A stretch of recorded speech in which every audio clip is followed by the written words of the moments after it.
오늘은 5월 23일 사무엘하 21장 1절부터 14절까지입니다. 1절 말씀이에요. 다윗의 시대에 해를 거듭하여 3년 기근이 있으므로 다윗이 여호와 앞에 간구하며 여호와께서 이르시되 이는 사울과 피를 흘린 그의 집으로 말미암음이니 그가 기브온 사람을 죽였음이니라 하시니라. 다윗의 시대에 3년 동안 기근이 있었습니다. 고대 사회에서 3년 동안 가뭄이 있다는 건 온 나라의 백성들이 굶어 죽는다는 소리예요. 오늘날은 저수지도 있고요, 댐도 있기 때문에 여러 가지 우리가 기관시설이 잘 돼 있기 때문에 웬만한 가뭄이 있어도 그래서 살만은 해요. 그런데도 요즘도 오랫동안 가뭄이 지속되면 농사 짓기가 힘든 건 사실이죠. 근데 이 당시에는 가뭄이 3년 동안 된다는 건 일단 먹을 물도 없는 거예요. 다윗은 당황스러워서 하나님께 급하게 기도하기 시작합니다. 그랬더니 하나님께서 가뭄을 주신 이유에 대해 설명하시는 거예요. 뭐라고 하시냐면 사울이 그러니까 다윗이 왕이 된 지 꽤 오래됐음에도 불구하고 사울의 이야기를 하나님께서 하시는 거예요. 사울이 기브아 족속들을 죽였기 때문이다 라고 이렇게 성경에 써 있어요. 기브온 사람들을 죽였기 때문에 내가 이 가뭄을 준 것이다 라고 표현하는데, 이게 어떻게 된 거냐면 기브온 사람들은 사실 아모리 사람들이에요. 이스라엘 사람들이 아니에요. 여호수아가 가나안을 정복했을 때 기브온 사람들이 여호수아를 속입니다.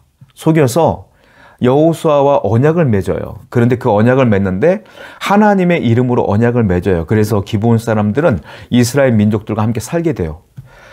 그들이 여호수아를 속였든 말든 간에 여하튼 여호수아라는 대단한 하나님의 사람이 여호와의 이름을 걸고 맹세하여 함께 언약을 체결한 거란 말이에요. 그런데 사울이 그 언약을 파기하여 기브온 사람들을 다 전멸시켜 버렸어요. 학살해 버렸어요. 그래서 하나님은 그것을 계속 마음에 품고 계신 거예요. 그래서 지금 3년 동안의 기근을 주면서 다윗에게 이 사실을 알려주는 것들을 보게 돼요. 여러분, 하나님은 어떤 분이냐면요, 언약과 약속을 굉장히 중요하게 여기시는 분이에요. 거기다가 사람과 사람의 언약이 아니에요. 여호수아와 기브온 족속과 그 사이에 하나님의 이름이 있었어요. 그러므로 이 언약은 아무도 파기할 수 없는 거예요. 하나님이 파기하지 않는 이상은. 만약에 하나님께서 우리와 하신 언약을 파기한다면 우리는 다 지옥 갈 수밖에 없어요. 왜? 하나님이 우리와 어떤 언약을 했어요? 예수를 믿으면 구원을 주겠다라고 언약을 했는데, 하나님이 어느 날 갑자기 우리가 하는 일들이 마음에 들지 않아서 너희들이 예수를 믿어도 내가 구원 안 줄 거야 라고 한다면 어떻게 되겠어요? 큰일 나죠. 그러니까 하나님은 내가 약속을 지키는 것처럼 너희들도 약속을 중요하게 여겨야 된다 라는 말씀을 하고 계시는 거예요. 특별히 하나님의 이름으로 한 언약을 말이죠. 여러분, 우리는 성도라면 사람과 한 언약일지라도 다 중요하게 여겨야 되며 무겁게 여겨야 돼요. 거짓말로 약속하지 말고 가볍게 여기지 말며 항상 지키려고 노력하는 성도가 되어야 됩니다. 2절 볼까요? 기브온 사람은 이스라엘 족속이 아니요 그들은 아모리 사람 중에서 남은 자라. 이스라엘 족속들이 전에 그들에게 맹세하였거늘 사울이 이스라엘과 유다 족속을 위하여 열심히 있으므로 그들을 죽이고자 하였더라. 이에 왕이 기브온 사람을 불러 그들에게 물으니라. 여기 보면 기브온 사람들과의 언약을 사울이 파기했다고 써있는데 그 이유가 나와요. 뭐라고 했어요? 사울이 기브온 사람들을 전멸시킨 이유는 이스라엘과 유다 족속을 위하여 했다, 이렇게 표현해요. 이스라엘은 유다 족속을 뺀 나머지 지파를 말하는 거고 유다는 유다 지파를 말하는 거예요. 그러니까 이스라엘과 유다를 말한다는 건 이스라엘의 모든 지파, 모든 민족을 얘기하는 거죠. 사울이 왕이 되었을 때 기브온 족속을 멸절한 것은 바로 이스라엘을 위하여 한 것이다. 유다를 위하여 한 것이다. 그들에게 이익을 끼치고자 하신 것이다 라고 좋은 의도로 한 것이다 라고 말하지만 하나님 입장에서 볼 땐 그거 중요하지 않아요.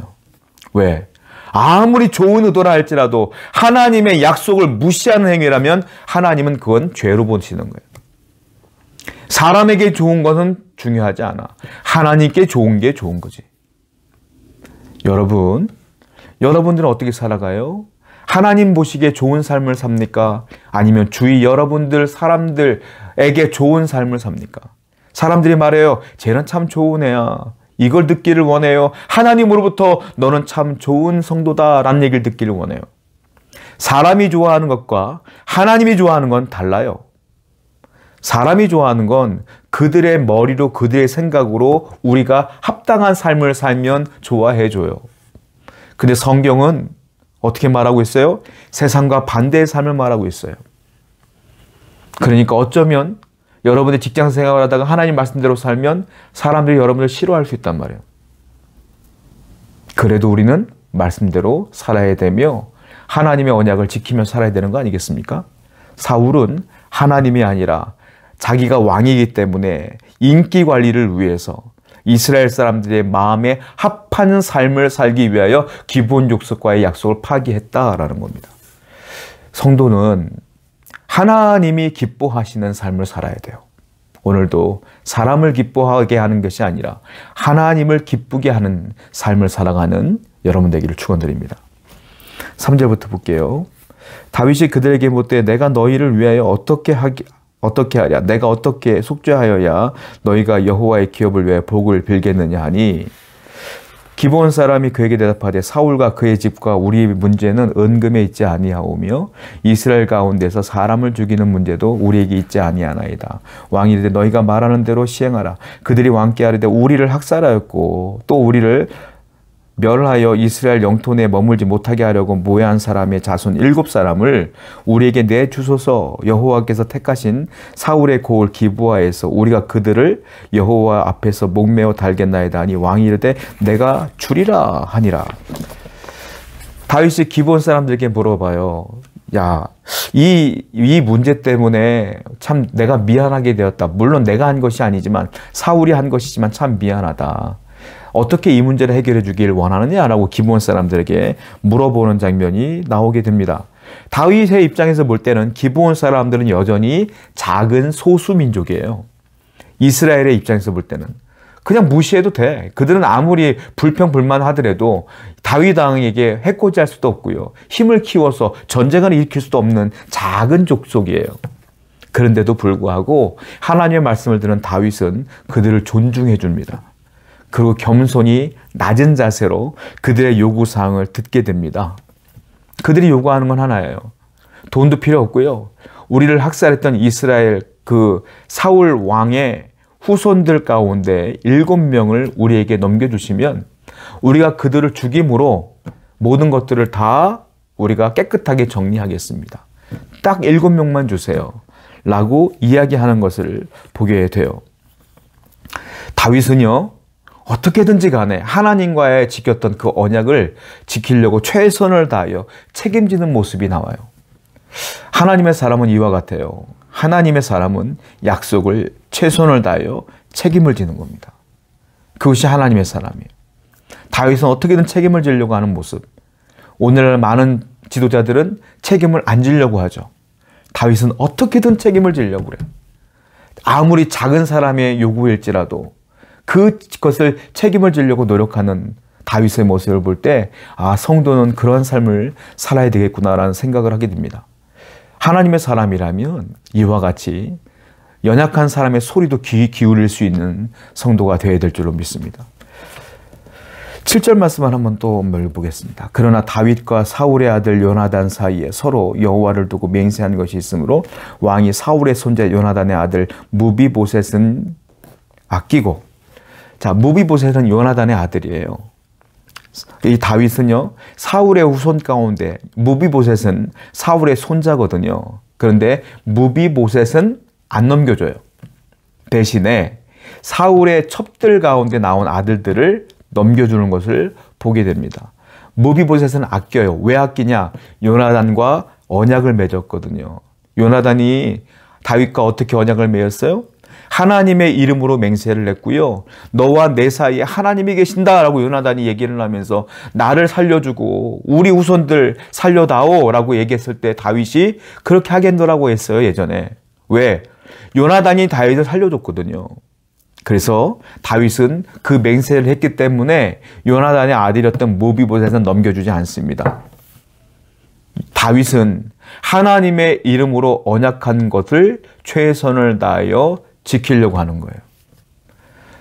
하나님의 이름으로 한 언약은 그 어떤 것보다도 중요한 거예요. 그걸 뭐라고 말합니까? 서원이라고 합니다. 이 서원을 지키기 위해서, 하나님의 이름으로 한 언약을 지키기 위해서 다윗은 최선을 다하는 것을 보게 돼요. 성도 여러분, 우리는 하나님과의 언약을 지켜야 됩니다. 왜냐하면 하나님은 이미 우리와 하신 언약을 지켰기 때문에 그래요.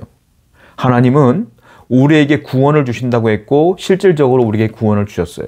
우리를 용서해 주신다고 했고 우리가 죄를 회개하면 실질적으로 용서해 주세요. 하나님은 성령을 주신다고 했고 실질적으로 우리 안에 성령이 계셔요. 하나님은 우리를 인도한다고 했고 지금도 인도하고 계세요. 하나님은 한 번도 우리와의 언약을 어기신 적이 없어요. 그러므로 성도는 하나님과의 언약을 지키기 위해 노력해야 될 줄로 믿습니다. 오늘도 하나님과 동행하는 여러분 되길 축원드립니다. 기도합시다. 하나님과의 언약이 얼마나 중요한지를 깨닫게 하여 주시고 신실하신 하나님을 따라 우리 또한 신실한 삶을 살게 하여 주옵소서. 예수님의 이름으로 기도드렸습니다. 아멘.